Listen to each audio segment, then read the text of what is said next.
Fee reimbursement కావచ్చు, రాజీవ్ ఆరోగ్యశ్రీ కావచ్చు, ఇలాంటి సంక్షేమ పథకాలను ముఖ్యమంత్రులు మారినా, పార్టీలు అధికారంలో మారినా పథకాలను తొలగించలేనంత బలమైన ముద్ర వైఎస్ఆర్ గారు వేయడం జరిగింది. వారి ఆలోచనలను కొనసాగింపుగానే ఈనాడు తెలంగాణలో రాష్ట్ర ప్రభుత్వం పనిచేస్తుంది అని చెప్పి నేను ఈ సందర్భంగా సవినయంగా తెలియజేయదలుచుకున్నాను. రాజీవ్ ఆరోగ్యశ్రీ ఆనాడు రాజశేఖర రెడ్డి గారు 2 లక్షలతో ప్రారంభిస్తే ఈనాడు 10 లక్షల రూపాయలకు పెంచి రాజీవ్ ఆరోగ్యశ్రీని మేము కొనసాగిస్తున్నాం. ఫీజు రియంబర్స్మెంట్ని దళితులు, గిరిజనులు, ఆదివాసీలు, బలహీన వర్గాలకు సంబంధించిన పిల్లలే కాదు, మైనారిటీల పిల్లలు చదువుకోవాలి, డాక్టర్లు, లాయర్లు, ఇంజనీర్లు కావాలి అని 4% వైఎస్ రాజశేఖర రెడ్డి గారు రిజర్వేషన్లు ఇచ్చిన మైనారిటీ రిజర్వేషన్లను కూడా ఈనాడు కాంగ్రెస్ పార్టీ కొనసాగిస్తుంది. ఆ రిజర్వేషన్లతో పాటు ఈరోజు ఫీజు రియంబర్స్మెంట్ను కూడా ఈరోజు మేము కొనసాగిస్తున్నాం.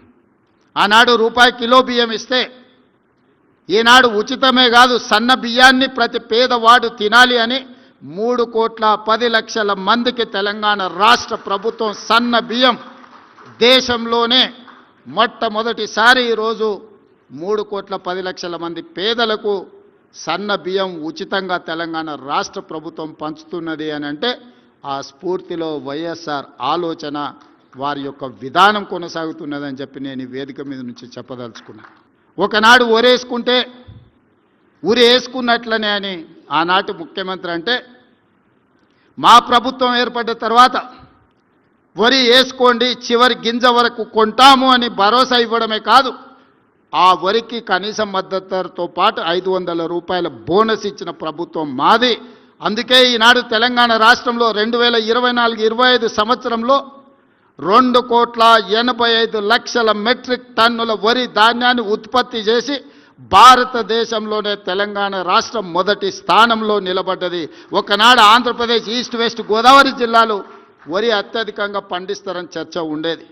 కానీ ఈనాడు నిజామాబాద్, కరీంనగర్ జిల్లాలు దేశంలోనే అత్యధిక వరి పండించే జిల్లాలుగా దేశంలోనే 2,85,00,000 క్వింటాళ్ళ వరి ధాన్యాన్ని ఉత్పత్తి చేస్తే ప్రతి గింజను మా ప్రభుత్వం కొన్నది, 500 రూపాయల బోనస్ కూడా ఇచ్చింది అని చెప్పి నేను ఈ సందర్భంగా గర్వంగా చెప్పదలుచుకున్నాను.